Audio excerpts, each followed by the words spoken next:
Hey parents, you're listening to the Project Parenthood podcast. I'm your host, Dr. Nanika Coor, clinical psychologist and respectful parenting therapist. Each week, I'll introduce you to the same respectful parenting practices that I use to help parents repair and deepen connections with their children. You'll get tips for cultivating more parental self-compassion, more cooperation from your kids, and more joy, peace, and resilience in your relationship with them. In today's episode, I'm talking about how to respond to your kids' quote-unquote rude behavior. Stick around till the end to hear about how to teach coping skills with fun games. You know what it's like. You've sacrificed, you've exhausted yourself, you've bent over backward, you've played endless games you weren't that into playing. You've researched which programs and activities are the most perfect fit ever for your unique and special child. I mean, what haven't you done for this kid? And here they are, just yelling at you, telling you how much you've let them down, how terrible of a parent you're being right now, maybe calling you names, maybe even saying they hate you. How are you supposed to just stand there and take this abuse? Surely, you must set some kind of limit. Impose some sort of consequence, or at the very least, let your child know how their horrible behavior is really hurting your feelings. It can physiologically and psychologically feel like a huge emergency when your child flies off the handle and speaks or yells at you in ways that register with you as disrespectful. Fear not.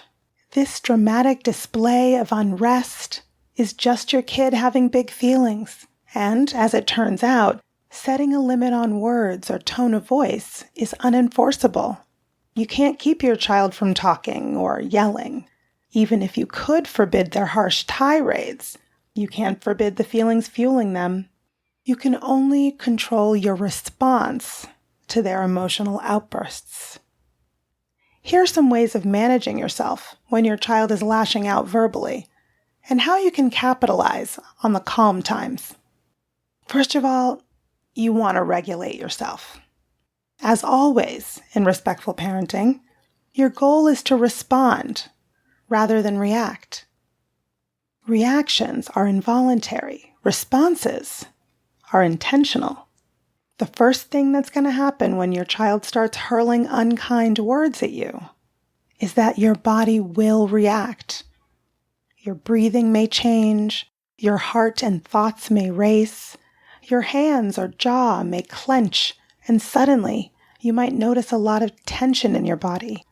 It's a challenging way to feel. But the thing is, when you have a gigantic reaction, when your child uses inflammatory words, you're making those words more interesting and compelling to use. Kids may be confused at all this power they seemingly have on their adults' feelings. So they'll want to experiment with that over and over to learn more about it and use harsh words more often. Minimizing your reaction is key.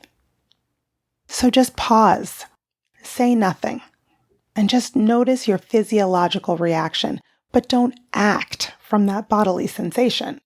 Take a big breath with an extra long exhale and remind yourself that your child can only get calm when you're calm. When your kid is upset, your job is to listen to their feelings and show understanding, even when their upset is directed at you. This is the intentional part. You may not be able to enforce a limit around harsh words, but you can absolutely hold a boundary. You don't need their cooperation for that. If you're unable to be calm while they're ranting, let them know. You could say, "I understand that you're upset and I want to hear what you have to say. It's hard for me to listen while you're yelling. If you can find another way to tell me, then I can be more helpful." You might even need to leave the room in order to get calm. If so, tell them that. "It's hard for me to listen right now. I'm going to go calm down a bit and then I want to hear anything you need to tell me." After you get calm, remind yourself of the context this is happening in. It's not a fair comparison to treat quote-unquote rudeness in children and teens the same way you would in another adult. If your child is under the age of 25, they are still in the process of developing the ability to regulate and or inhibit their emotions and behaviors. With still developing impulse control, they're going to fly off the handle a lot. Expect it and build resilience for it. It's inevitable. But try not to give any deep meaning to whatever poisonous word arrows they're shooting at you. Sometimes your child's hurtful words can even scare them when they've lost control. Whether or not they know or understand the impact of their words on you, the fact remains that they are vehemently communicating their emotions, and these just happen to be the strongest words they could pull out of their minds to express those emotions. One of your child's core attachment needs is the need to be loved and accepted simply because they exist, rather than for how they perform, how they look, or how well they can suppress their authentic emotions around you. When your child loses it and expresses themselves in unfortunate ways, you can meet that core need by accepting their present moment emotions just as they are. Your child learns to cope with their emotions by watching you cope with theirs. So now you're calm and focused on your kid's emotions. Now it's just about holding space for your child's big feelings. Even though it might not look or sound like it, your child isn't giving you a hard time. They're having a hard time, and they need your help right now. Your kids are relying on you to help when they're lost in out-of-control emotions. Just as an anchor on a rope firmly fastens a boat to the sea bottom, your calm understanding, attunement, and empathy convey that I'm listening. Your feelings matter to me. I'm doing my best to understand. I'm not going to let either of us get stranded in your emotional storm. I've got you. Instead of taking your child's strong words as a personal affront, or criticizing, dismissing, denying, or giving advice, show your child that you get where they're coming from. Listen actively. Ignore the ouchy words and show that you accept the feelings they're communicating. Let your tone of voice, facial expression, and body posture convey understanding, empathy, and acceptance. So, when your child yells that they hate you, for instance, take a deep breath and calmly acknowledge their anger. That could sound like, wow, those are some strong words. Seems like you're really angry. Continue to reflect back to them what you understand them to be feeling and thinking from their point of view. When kids can show how they feel with you, they're able to move through the feeling, come out on the other side, and ultimately let go of that emotion. When the dust settles, you can use no problem times to teach skills and practice tools. In the heat of the moment, when your child is overwhelmed, it's not the time to try to teach them more appropriate ways of expressing big feelings. People can't take in and retain new information while they're in fight or flight mode. It's when you and your child are feeling connected and calm that you can repair disconnections between you and explore what feels calming for them. Your child's still developing impulse control and long-term memory mean that repetition is critical. It takes repeated experiences for children to internalize new information and then be able to reach for the right information at the right time.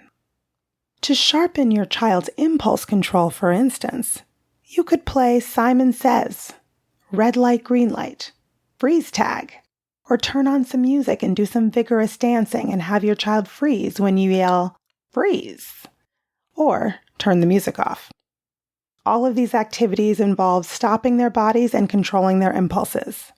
So get creative devising games that involve using coping skills. And the same goes for parenting skills. Practice makes progress.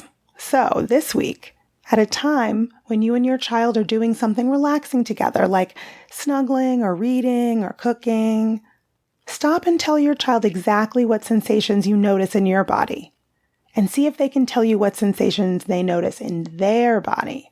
You can point out to your child that this is what your bodies feel like when they're calm.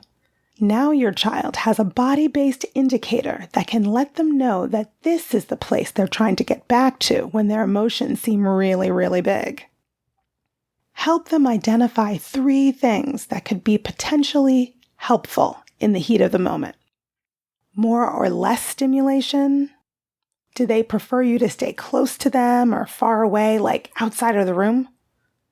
Does experiencing a particular sensation help, like pushing their arms or feet into something, hitting or throwing something? Does drawing their big feelings help, or maybe ripping paper? Whatever you identify, reinforce those calming strategies by reading books about managing big emotions and role-playing with them using stuffies or action figures. Test it out and report back. Depending on your bandwidth at the time, accepting the emotions hiding behind your child's harsh words will be more or less challenging. Either way, the words themselves are only indicators of their internal state. Don't take it personally. The more attention you give it, the more often it will occur. Aim your spotlight at the emotions underlying your child's insults. Your child's allowed to be mad at you. It's a normal human emotion. If you'd prefer those normal emotions to come in a more appropriate package, it's unlikely to happen in the heat of the moment. Work on it when things are calm. That's the time to let your kids know that you can accept all of their emotions, but not all of their behaviors, as words can hurt. Let your child know how you prefer they speak to you at those heated times. Remember, though, there's no guarantee that they'll comply, and you just can't control the words that come out of someone else's mouth. The more you give it attention and try to control it, the worse it will become. Try to let it roll off you and hear their words as overwhelm. They're lost in their intense emotions.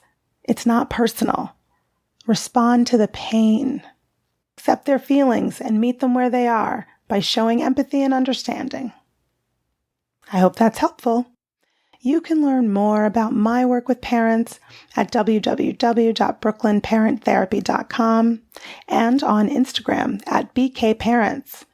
If you have more questions about surviving your kids' big feelings or any other parenting questions or stories, leave me a message at 646-926-3243 and be sure to let me know if it's okay to use your voice on the show. Or send an email to parenthood@quickanddirtytips.com. And don't forget to subscribe to Project Parenthood on Apple Podcasts, Spotify, or wherever you listen to podcasts. Catch you next week. Project Parenthood is a Quick and Dirty Tips podcast. It's audio engineered by Dan Firebend, with script editing by Adam Cecil. Our podcast and advertising operations specialist is Morgan Christensen. Our digital operations specialist is Holly Hutchings. Our marketing and publicity assistant is Davina Tomlin. And our intern is Cameron Lacey.